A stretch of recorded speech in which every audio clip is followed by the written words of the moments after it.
குணப்படுத்துதல். ஏன் குணப்படுத்தல்? நான் உன்னை குணப்படுத்துகிறேன் என்று எந்த பரிசுத்த ஆவியாவது பேசுமா?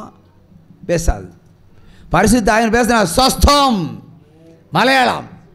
யோபு சொல்லுவான், என் பிராண சிநேகிதர்களெல்லாம் என்னை விட்டு ஓடி போனார்கள். பிராண சிநேகிதன், என் பிராணன், உயிருக்கு உயிரான பிராணன், உயிரோட நட்பா வைத்திருந்தேன், அவனே என்னை பகைத்தான்.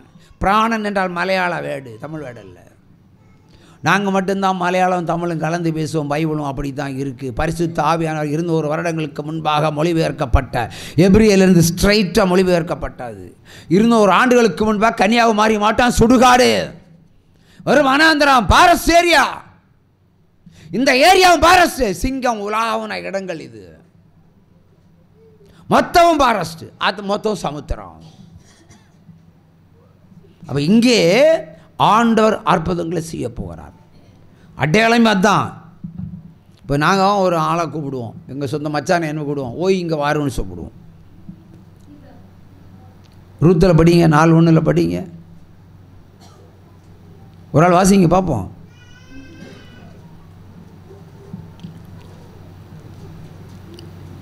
ஓய் என்ற வார்த்தை இருக்கும் பாருங்க.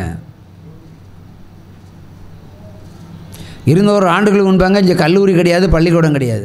எப்படி ஒரு பைபிளை, ராஜாக்கள் காலங்கள், ஒரு பைபிளை மொழிபெயர்க்கக்கூடிய கிறிஸ்தவ மதமே குமரியில் இல்லை. அப்போ எப்படி இந்த குமரி மாவட்டத்தில் எப்படி? சத்தமாசிங்க.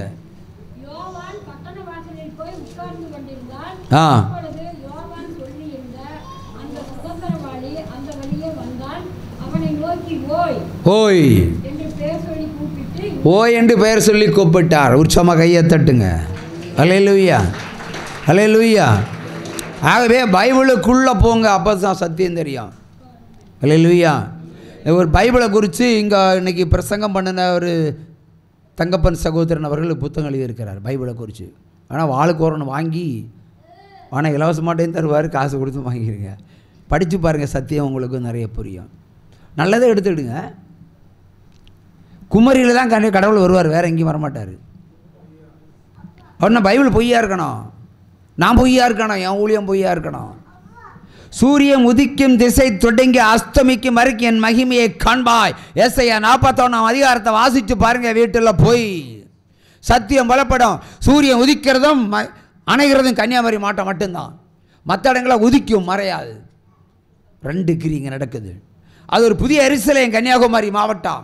எருசலேம் எவ்வளவு அழகாக இருந்ததோ அதே மாதிரி குமரி மாவட்டம் அழகாக இருக்கிறது. உலக நாடுகளில் குமரி கொப்பான ஒரு இடமே கிடையாது. கையை தட்டுங்க. குமரி மண்ணு கொப்பம் கிடையாது. சுற்றிலும் கடற்கரைகள், சுற்றிலும் மலைகள், நடுவில் உட்கார்ந்து இருக்கிறோம். மழை பெய்யறந்தாலும் மழை உருண்டாலும் நம்ம அவுட்டு, தண்ணி உள்ளே வந்தாலும் அடையாளம். அதற்கு அடையாளம் ஒன்று சொல்கிறேன்.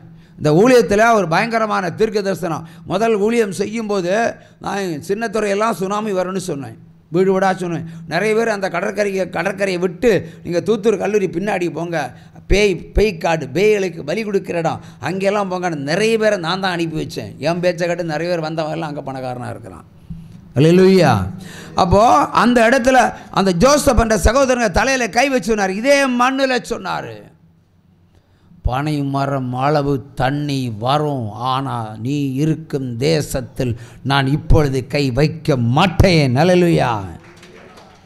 சரித்திர உண்மை. தீர்க்க தரிசனம் உரைத்தது இங்கே வர. சின்ன துறையில் தண்ணி தாண்டி வரல, பின்னாடி தான் போச்சு. உச்சமாக கையை தட்டுங்க. ஒரு இடத்தை மட்டும் குறிப்பிட்டு அந்த இடத்தை மட்டும் பாதுகாத்து இருக்கிறாருன்னு சொன்னால், செங்கடல் பிளந்தது கொப்பான அற்புதம் சின்ன துறையில் நடந்திருக்கிறது. உற்சாகமாக கையை தட்டலாம். அல்லேலூயா, அல்லேலூயா, அல்லேலூயா. ஒரு முறை நான் சொன்னல, அப்பான்னு கூப்பிட்டு எல்லாம் தருவாருன்னு. அந்த சின்ன துறையில் ஒரு கல்லறை தோட்டம் இருக்கிறது அந்த சர்ச்சுக்கு பின்னாடி. அப்போ தான் 4 பேரை கொண்டு புதைச்சாங்க கலவரத்தில். அந்த நேரம் நாங்கள் போகிறோம் கென்னடி என்ற சகோதரனை வீட்டுக்குள்ள குடிசைக்கு. இப்போ கென்னடி யாருன்னு தெரியாது. அப்போ ஒரு பாட்டி கூட்டிகிட்டு போய் அந்த வீட்டுக்கு ஜோம் பண்ண வச்சுது. பாக்கி ஒரு காலனி வீடு, நானும் என் மனைவி ஜோம் பண்ணிட்டு இருக்கிறோம் அந்த வீட்டுக்கு.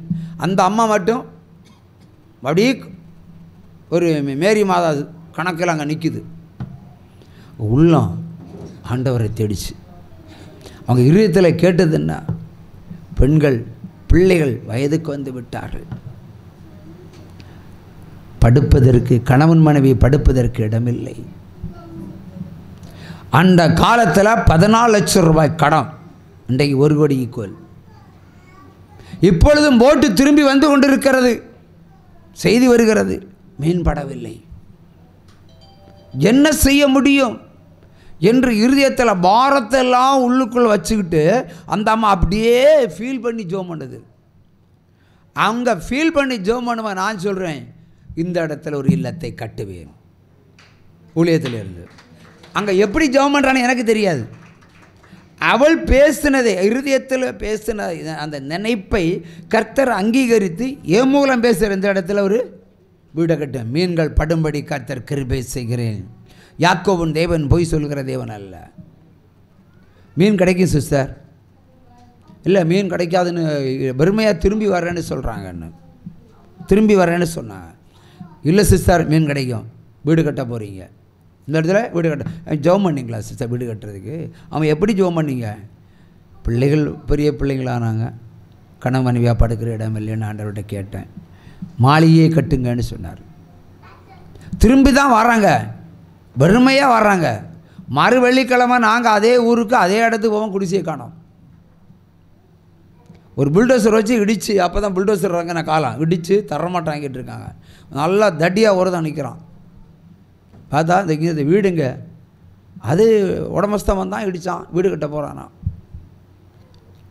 உடனே அந்த மீன் மார்க்கெட்லேருந்து லேடி அந்த மைதான அம்மா தேடி ஓடி எங்கள்கிட்ட வந்து, உன் வாயில் சக்கரை போடணும், மீன் இல்லாதவன் மீன் இல்லாமல் திரும்ப வந்துட்டு இருக்கிற போட்டுக்கு மீன் கிடைக்குன்னு சொன்னீங்க. என் புள்ள சுறாமிங்களே பிடிச்சிட்டு வந்தான், கடன் அடைச்சிட்டான், வீடு அந்த கட்டுறான்னு. உற்சாம கையை தட்டுங்க.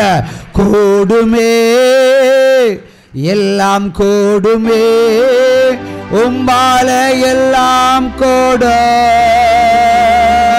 கூடாதது ஒன்றுமில்லை, உம்மால் கூடாதது ஒன்றுமில்லை.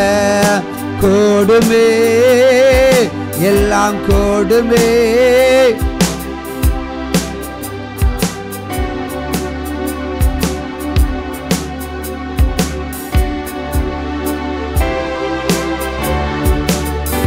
அல்லேலூயா. தாவீது நம்பினா ஆண்டவரை, எத்தனை படைகள் அவன் அழிக்க வந்தது. கர்த்தரே என் சேனை என்று சொன்னான். கர்த்தர் ஒருவர் தானே, சேனைன்னா 1000 பேர் 1,00,000 பேர் பல கோடி மக்கள் வருது. அவர் என்ன சொன்னார்? கர்த்தர் என் சேனை, நான் ஏன் பயப்படணும்? எங்கே தோத்தான் தாவீது? எல்லா இடத்தையும் ஜெயித்தான். இல்லை உற்சாம கையை தட்டுங்க. அப்போ ஜீவொலி பிள்ளைகள் எல்லா இடத்துலையும் ஜெயிக்கணும். நமக்கு என்ன தேவையோ அவர் கொடுத்துருவார். அல்லேலூயா. அடுத்தபடியாக வாசிப்போம் சங்கீதம் 38ஆம் அதிகாரம் 7, 8 வாசிப்போம். முடிக்க போகிறோம், கவலைப்படாதீங்க.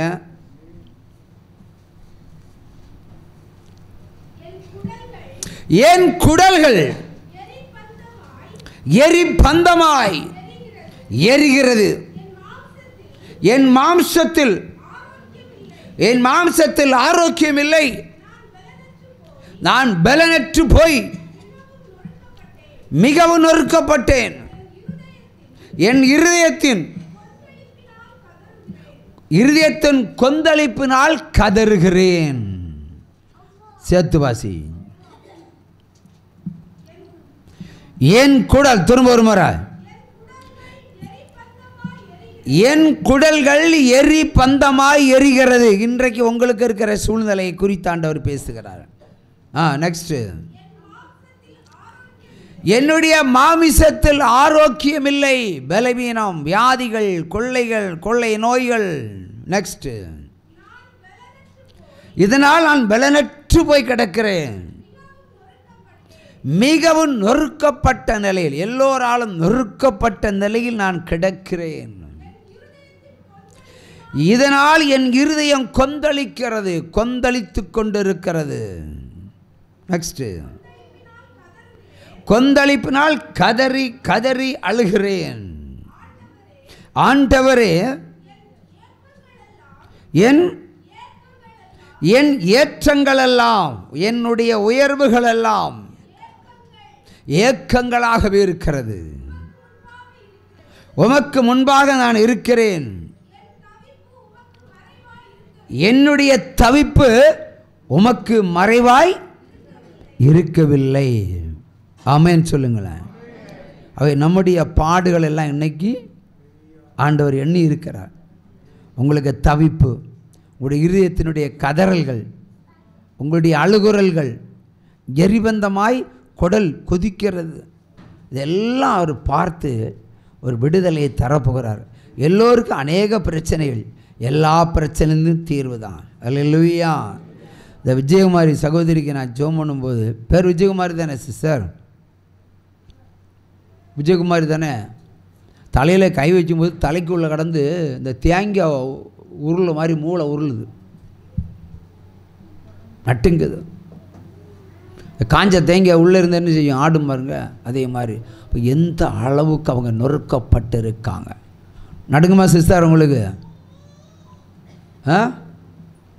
தலையில் கை வைக்கும் மூளை கடந்து நடுங்கிற மாதிரி கிடுகிடுன்னு ஆகுது. அது நான் உணர்ந்தேன். அப்போ எல்லா கவலையும் ஆண்டவர் தீர்க்க போகிறார். உட்காருங்க. எல்லா மனிதனுக்கும் எல்லாருக்கும் பிரச்சனை தான். பிரச்சனை இல்லாத மனிதனே இல்லை. ஆனால் இந்த விண்ணப்பத்தை கேட்கிறார். இந்த வேத வசனத்தின்படி, இந்த 7-8 வசனத்தின்படி உள்ள வசனத்தின்படி உங்களுடைய பிரச்சனைகளை ஆண்டவர் இன்றைக்கு தீர்க்க போகிறார். தீர்க்க போகிற தேவனுக்கு ஒரு அல்லேலூயா சொல்லலாமா? அல்லேலூயா, அல்லேலூயா. அடுத்து 38ஆம் அதிகாரம் 10ஆம் வசனம், அதே சங்கீதம். என் உள்ளம் குழம்பி அலைகிறது, என் பலன் என்னை விட்டு விலகி, என் கண்களின் ஒளி முதலாய் இல்லாமல் போய்விட்டது. என்ன சொல்றாரு? என் உள்ளம் குழம்பி அழுகிறது. நிறைய பேருக்கு குழப்பம் இருக்குல்ல? குழப்பம் உள்ளவங்க எல்லாம் சொல்லுங்க போவோம். இருமனம், என் மனம் குழம்பினா கலங்கி,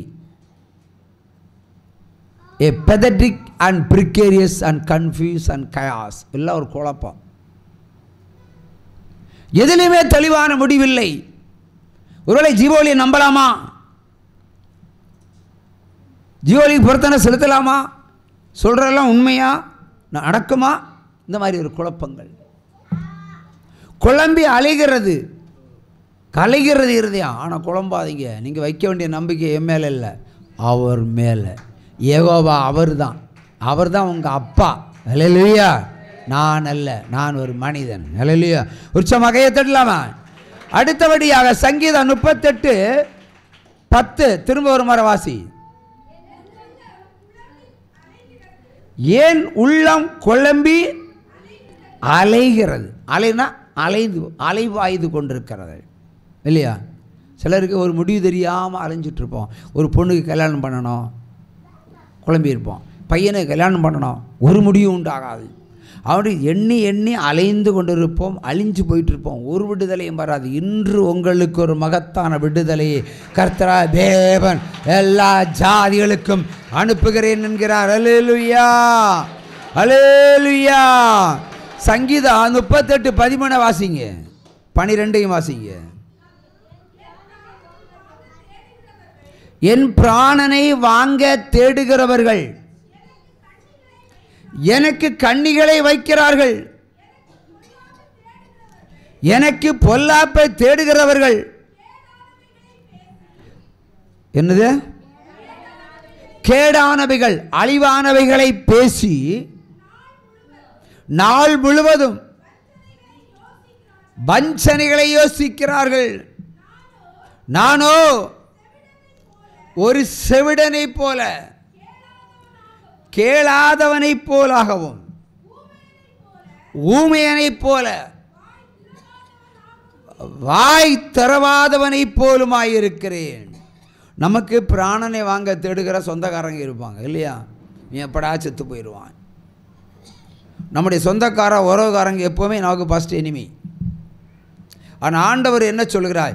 உன் பிராணனை வாங்க தேடுகிறவர்களெல்லாம் கர்த்தர் பிராணனை வாங்கிடுவார்.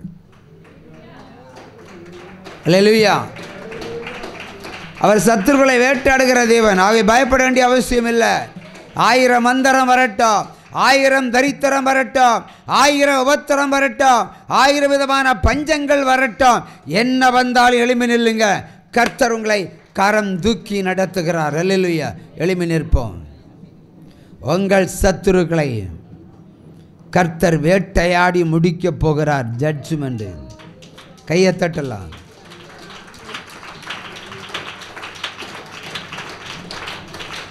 உம்மழகான கண்கள் என்னை கண்டதாலே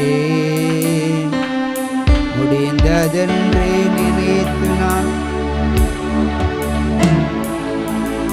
உம்மழகான கண்கள் என்னை கண்டதாலே முடிந்ததென்று நினைத்து நான் உயிர் வாழ்கின்றேன். யாரும் அறியாத என்னை நன்றாய் அறிந்து தேடி வந்த நல்ல நேசரே,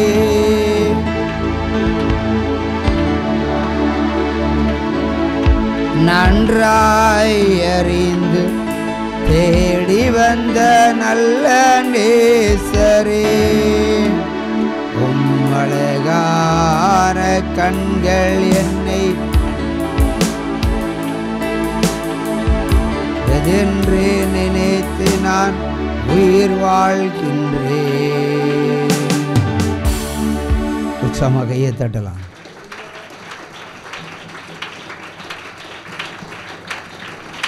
யார் உங்களை மறந்து போனாலும் கர்த்தராகிய தேவன் மறந்து போகவில்லை.